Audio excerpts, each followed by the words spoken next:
Damn it, me wrong. Alright, let's go. Let's look through stuff.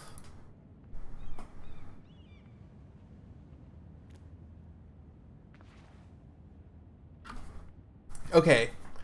I have this like weird thing about Telltale games where I get concerned because I don't want to like snoop through people's stuff and then have them be like, "Why are you snooping through my shit?" Like this chest. This always gets me because I'm always like, I guess because it's got these seals on it, it's probably mine. It's got the Forester seals on it. But like, if I walk into a room and I see a chest, I'm like hesitant to go into it because I'm like, what if that's somebody else's chest? And they're like, what the fuck are you doing in my chest, bro? Like, I don't know. It's one of those things.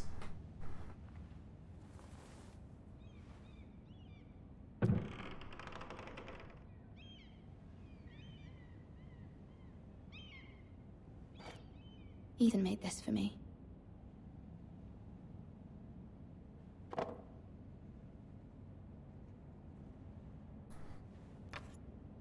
Asher sent me this coin to remember him. What a strange place, Essos. It was very kind of Lady Marjorie to give this to me. It once belonged to Lady Elena.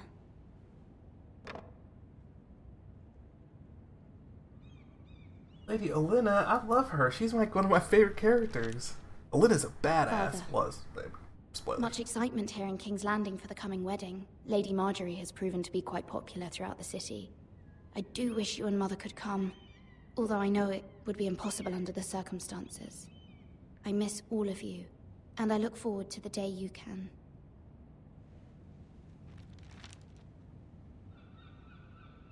Alright, that's everything.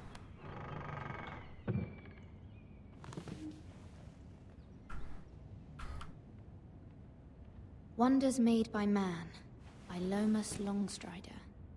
A gift from Roderick. I hope to see them all someday.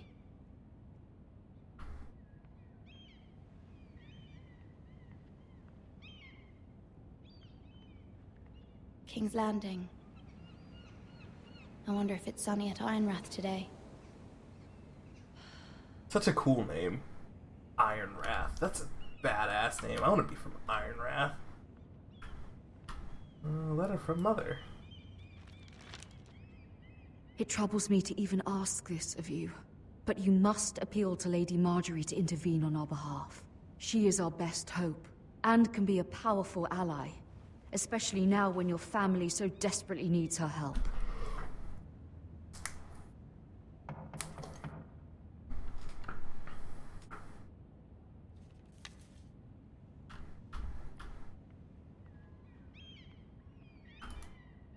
One moment. Oh, sorry, milady. I didn't mean to disturb you. I can come back later if you'd like. What's up? No, it's fine. Come in.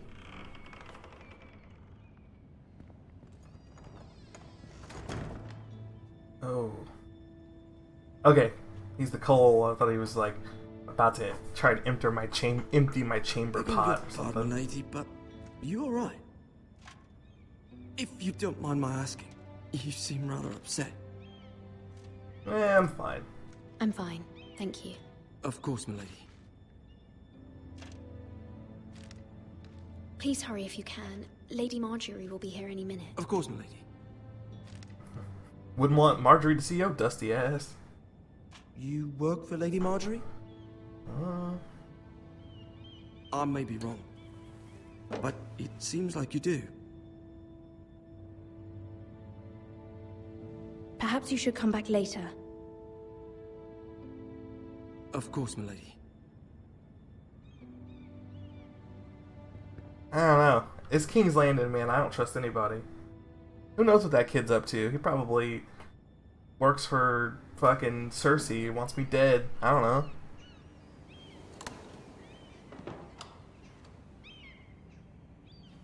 Lady Marjorie, you're early. I was hoping there would be time for us to talk. Come, Oh. there's something we must discuss. Original voice actors. Ooh. It's so good. Feels so good in my ears. From the day you arrived in Highgarden, I've thought of you more as a friend than as my handmaiden. A dear friend, in fact. Thank you, my lady. And you know how I feel about what's happened to your family. I feel your pain as if it were my own. What you've suffered is beyond imagining. You're very kind, my lady. Of course, Mira, but you must not despair. We will get through this together. You must understand there are limits to what I can say, especially here in King's Landing, now that I am to be queen. To have a handmaiden from the north whose family fought for Robb Stark. It raises questions at a time I can least afford. Cersei herself cornered me this morning outside the Royal Sept. She mentioned the northern girl in my service, and she painted you a traitor. She was very pleased with herself. Her face was full of mirth as she said it. I'm not a traitor. Of course not. It's only an excuse to torment you, and by extension, me. She demands an audience. She wants an apology of some sort, for what I don't know, but she's waiting for us now, and I promised I would bring you to her.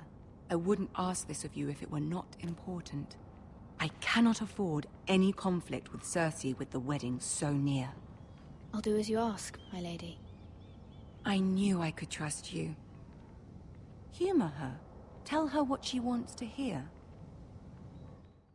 See, now we're in the King's Landing. We gotta play the See if game. the Queen Regent is ready to receive us. Gotta play the game. We gotta maneuver that Cersei. Man, you're ugly. You'll be fine. I know you will. You may feel one thing, but you must say another.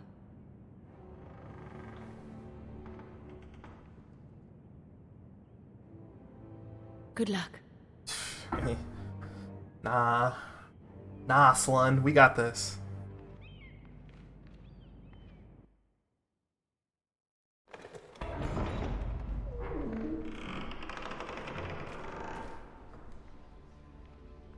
My boy Tyrion's here too. I'm so happy. You can do this. Let's go. I ain't never scared.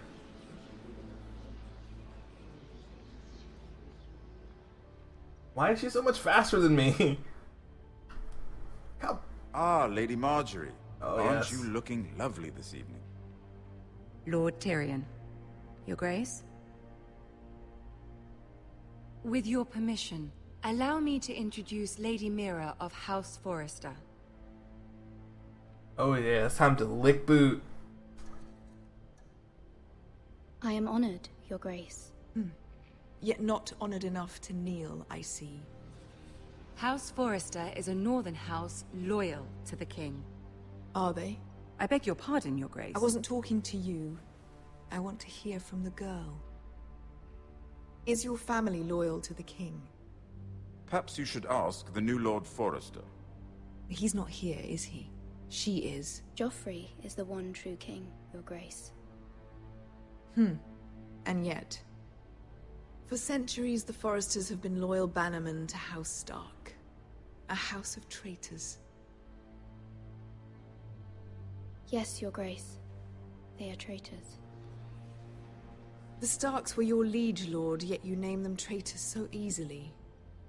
I take it this is the kind of loyalty the king can expect from you. If you have any loyalty at all. Damn.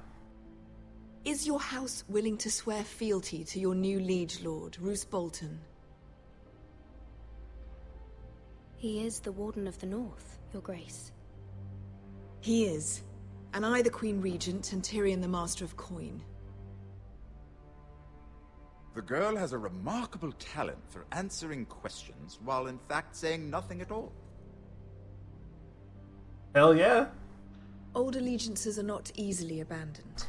But now that the war is over, we must look to rebuild and forge new alliances. There are ships and shields to be built, and Joffrey will need a steady supply of ironwood for his armies. I'm told there are others who would happily serve that purpose, but I trust we can rely on House Forrester. Forster Ironwood does seem rather unique. Yes, Your Grace. It would be a shame to see it fall into the hands of another house. I imagine you'd do almost anything to prevent that from happening, wouldn't you? Ask any Lannister, and they'd do whatever was necessary to save Casterly Rock. It would be unfortunate to see another house lay claim to what's yours. Yes, Your Grace. I would do anything. I see. What would you have the girl do, Cersei? It's not as if she fought beside the Starks, wielding a battle axe for the Northern Army. It raises an interesting question, I suppose. Can we truly blame those who end up on the wrong side of the war? Our dear Marjorie here was betrothed to Renly Baratheon on the false assumption that he would one day rule the Seven Kingdoms. Ooh. Can we fault her for her mistake? Should she be held accountable? She was just following her heart, Your Grace. And the very same heart so quickly led her to my son. If there's a point to this, I hope you find it quickly. Loyalty can be such a hard thing to define. This city alone is filled with all sorts of ambitious opportunists looking to reinvent themselves, pretending to be something they're not. Who knows what lurks within their hearts? You are a girl from the north, here in service to Lady Marjorie. One can only assume her interests are yours. Yet loyalty to a king, that must be absolute, beyond question. And if your loyalties were to become conflicted between your king and the very person whom you serve, what would you do then? I'm sure she would... would... Let the girl answer the question. Go on. My loyalties would never conflict, Your Grace. That's a coward's answer. I will not have my time wasted by a northern girl who thinks she can play games. Who do you choose? The king, of course. Well said. I was beginning to worry you didn't have your priorities straight. She is a threat to the crown, isn't she? The most dangerous handmaiden in all of King's Landing. My sense is this girl will say almost anything to get what she wants. Which is not very encouraging. I'd like a word with you, if I may. Of course, Your Grace.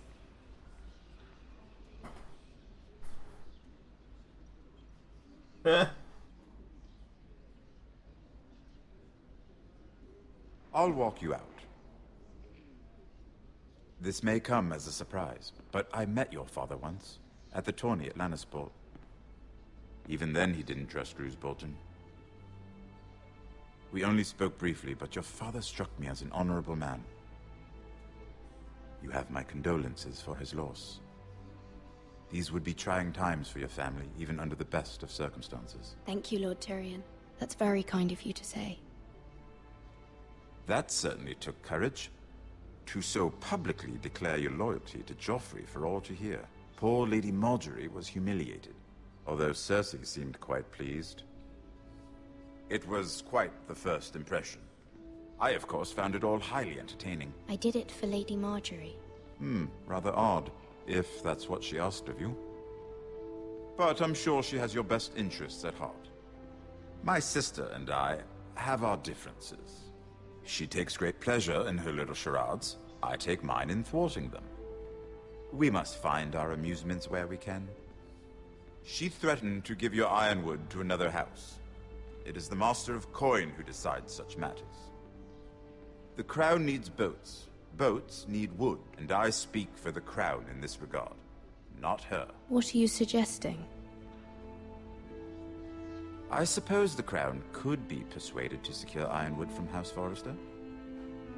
Lady Marjorie might not look favorably on such an alliance, and it would infuriate Cersei. Although what would be amusing for me might prove rather dangerous for you and your house. Are you willing to risk that? It may be far too dangerous. In fact, forget I even suggested such a thing. It's a risk I'm willing to take, Lord Tyrion. Please. You are a brave girl, aren't you? I'll consider it. I trust Now, if Tyrion you'll over excuse everyone me, else. I promised Sansa I would join her for dinner tonight. 3 beautiful bottles of Dornish wine await my arrival. The mere thought of them makes me thirsty already. Good night, Lord Tyrion. Just be careful. This is not the North. King's Landing can be a nest of vipers to the uninitiated.